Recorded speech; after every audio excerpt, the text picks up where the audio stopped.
canine dog barks at the altar. What they found below shook everyone. The morning air in Driftwood Springs was dry and cool. Officer Miriam Blake zipped her jacket and gave a sharp whistle. Echo, her canine partner, bounded out of the patrol car. He was a Belgian Malinois, strong and fast, with sharp eyes and a notched ear from an old rescue mission. They had worked together for 4 years, and Miriam trusted Echo more than most people.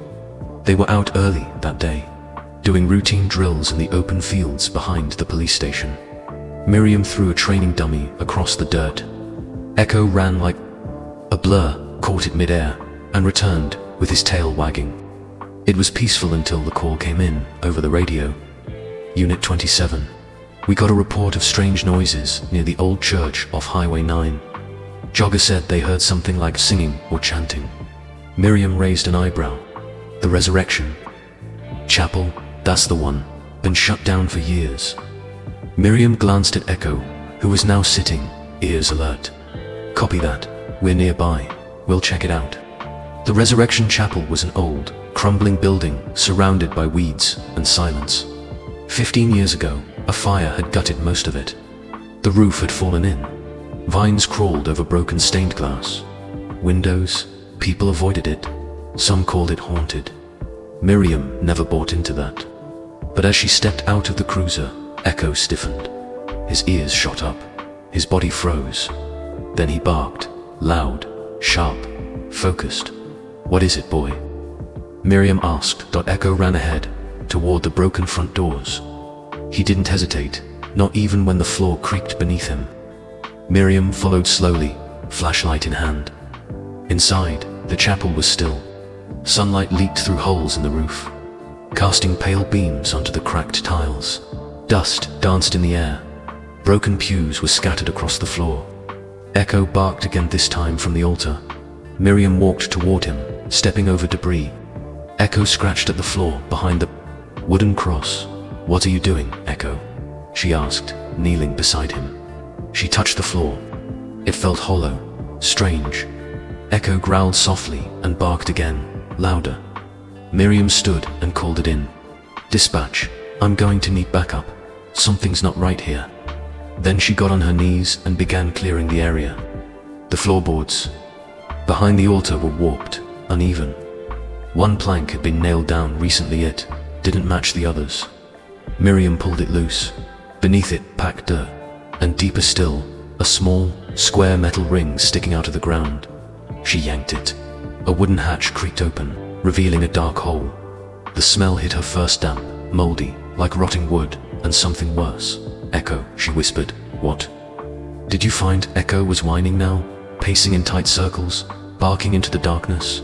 Miriam grabbed her flashlight and shined it inside.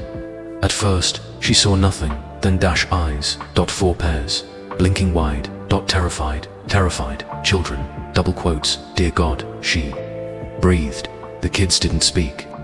One girl looked no older than 12. The youngest boy couldn't be more than 6. They were filthy, their faces pale, their wrists red and sore from rope burns. One child, a boy with messy hair and hollow cheeks, clung to a blanket and stared at Echo. He didn't blink, he didn't move, but his lips parted just enough to whisper something Miriam couldn't hear. Echo barked once and sat beside the opening, still and alert. Miriam's heart pounded. She radioed in again, voice shaking now. 4 children were found beneath the chapel. We need medical teams. Fast. She reached into the hole slowly. The kids flinched. It's okay, she said gently. You're safe now. We're here to help. The girl in front looked at Echo, then back at Miriam. She nodded just once. Miriam helped lift them out, one by one. Echo stayed close to the boy with the blanket, who was now resting his hand gently on the dog's head. Miriam didn't know his name. No one did. But something told her Echo had found more than missing children. He'd found a secret too big for words. And this was only the beginning. The children were rushed to the hospital as fast as possible. Paramedics wrapped them in blankets, gave them water, and tried to ask questions. But none of the kids spoke. Not a single word. Doctors said they were severely dehydrated, underfed, and had been in the underground room for weeks, maybe longer. The oldest girl had rope burns on her wrists. One boy had bruises along his back. The smallest child, the one with messy brown hair and a blank stare, wouldn't let go of Echo during the entire ride. Miriam sat in the waiting room, her legs bouncing. Her uniform was dirty, her hands scraped. Echo lay at her feet, calm now, but watching everything. A nurse walked over and whispered, "They're alive, thanks to your dog." Miriam nodded, but couldn't stop thinking about the look in that boy's eyes, so empty, so scared. They didn't even know his name. There were no IDs, no backpacks, nothing but the filthy clothes on their backs. Child services showed up, but were overwhelmed. The hospital didn't have room to keep them, all long-term. And the boy, he wouldn't even look at anyone except Echo. Later that day, a caseworker pulled Miriam aside. "We can't get him to eat, speak, or even sit still unless your dog's around. We don't even know who he is." Miriam frowned. "No. Records? None," the woman said. "It's like he doesn't exist. They called him Finn. A placeholder name. But it stuck."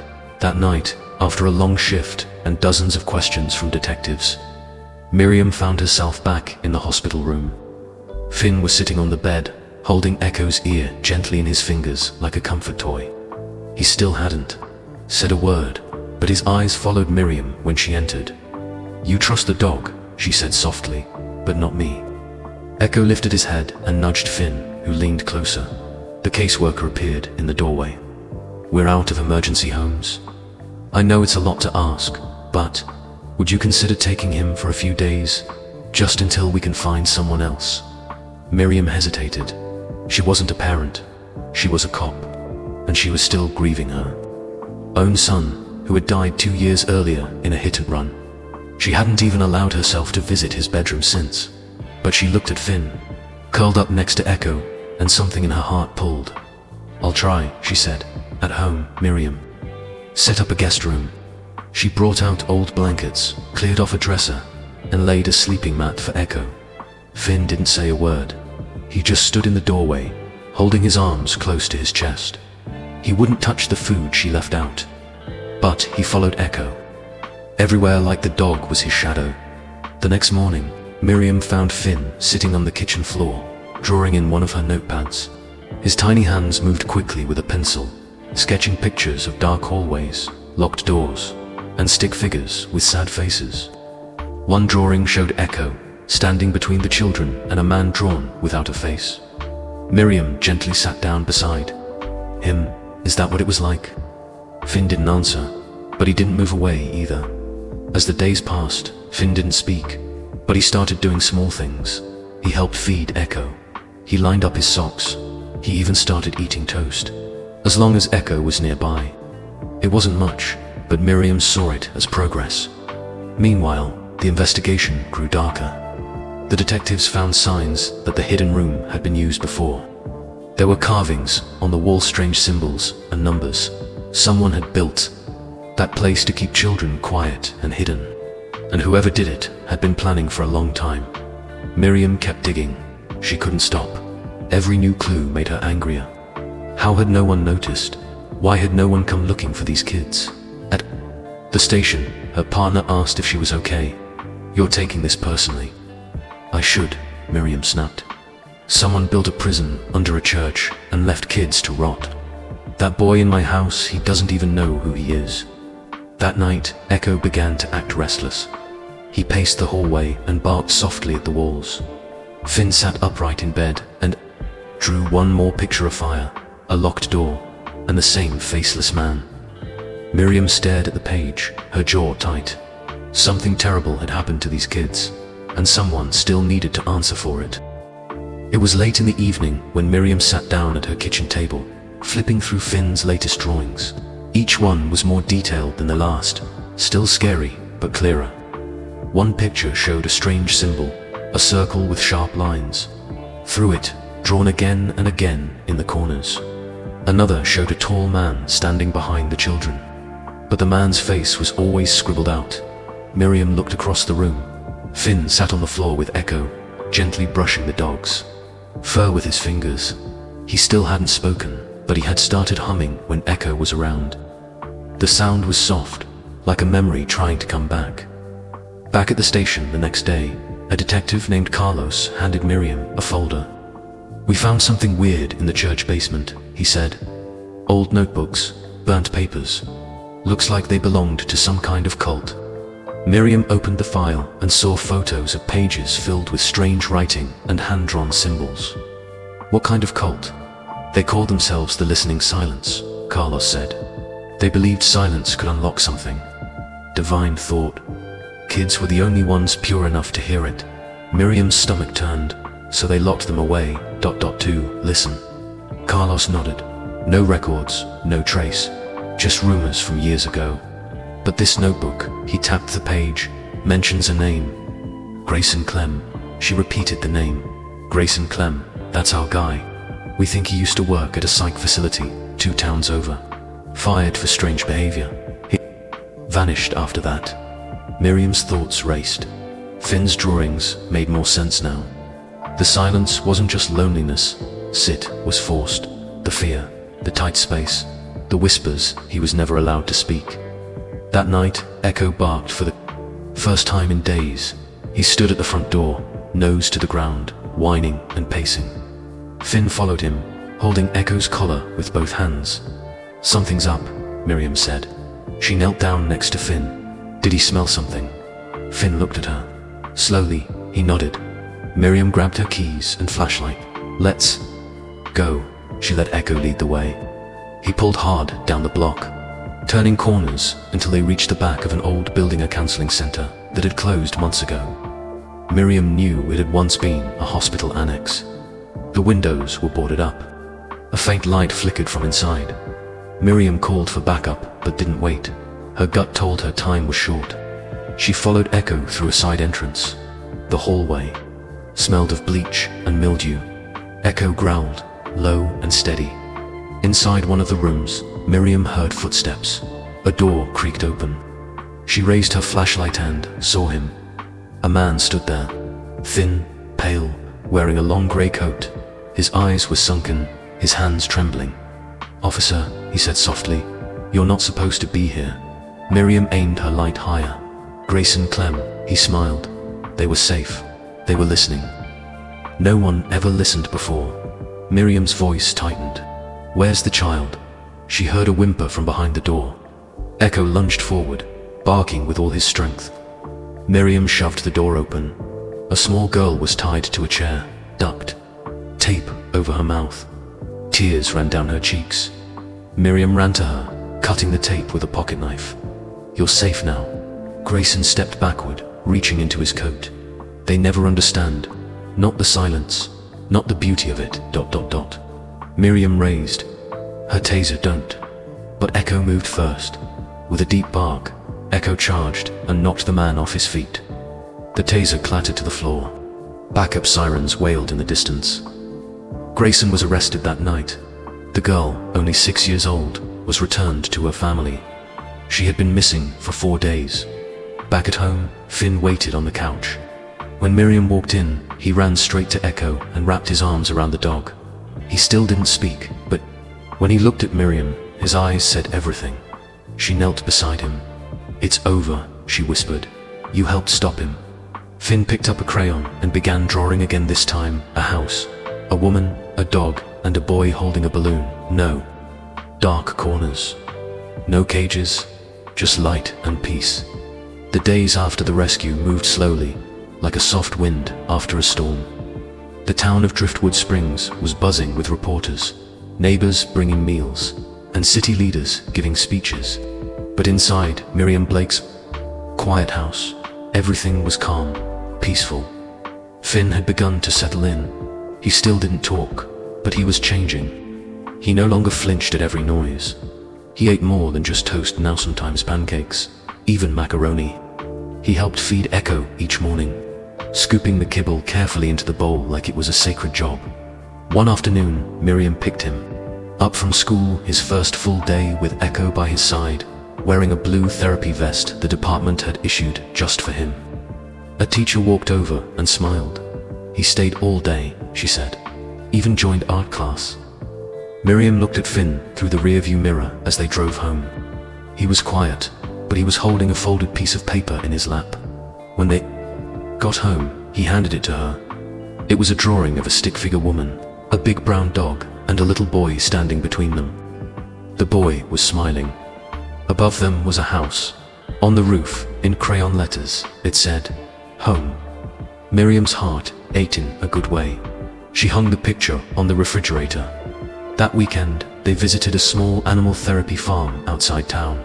It had goats, horses, chickens, and even an old donkey named Maple.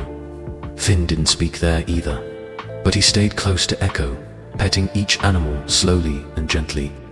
The therapist on site, Marcy, said softly, "He trusts the animals first. The people will come later." Each night, Echo lay beside Finn's bed. Sometimes Finn reached over and rested a hand on Echo's back as he fell asleep. He still had nightmares sometimes, but when he did, Echo was there. Miriam didn't always know what to do, but she was learning to be patient. One morning, while making eggs and toast, Miriam got a call from the caseworker. "I wanted to check in," she said. "Has Finn opened up yet?" "No words," Miriam answered, "but he started present. He's starting to come alive again." The caseworker paused. "Would you consider making the placement permanent? You've given him more peace than we've seen in any home." Miriam looked down at Echo, who wagged his tail like he already knew the answer. "Yes," she said. "I would." That night, Miriam told Finn the news while they were watching a cartoon together. "I filed the papers to keep you here. You don't have to go anywhere else." Finn didn't say anything at first. Then, after a long pause, he leaned over and placed his head on Echo's shoulder. Later, when Miriam was putting laundry away, she found something in Finn's room. It was a note tucked between the pages of a sketchbook. It read, "Thank you for letting me stay. I know I don't talk, but I hear everything. Echo makes me feel safe. So do you." Miriam sat on the edge of the bed and let herself cry for the first time in months. A few weeks later, the town held a small ceremony. They had torn down the burned church and replaced it with a quiet garden. At the center was a bronze statue of a dog with one paw raised, ears up, eyes alert. The plaque read, "For the ones who hear us, even when we're too scared to speak." Miriam, Finn, and Echo stood quietly in front of it, holding hands. Back home that evening, Finn helped set the table. As Miriam brought over the plates, he finally spoke. Only one word, but it was everything, double quotes. "Mum," double quotes. Miriam froze. Echo's ears perked up. She knelt, hugged him tight, and whispered, "I've been waiting a long time to hear that." From that day forward, things didn't suddenly become perfect, but they were better. Finn started to smile more. He began to speak in short sentences. Echo became the town's official therapy dog, visiting the school twice a week, and Miriam, she wasn't just an officer anymore. She was a mum again. Every morning, they had the same routine. Breakfast, school drop-off, then a wave from the doorway. As Finn and Echo walked into the building side by side, Miriam would whisper to herself, "You saved him, Echo. And somehow, he saved me too."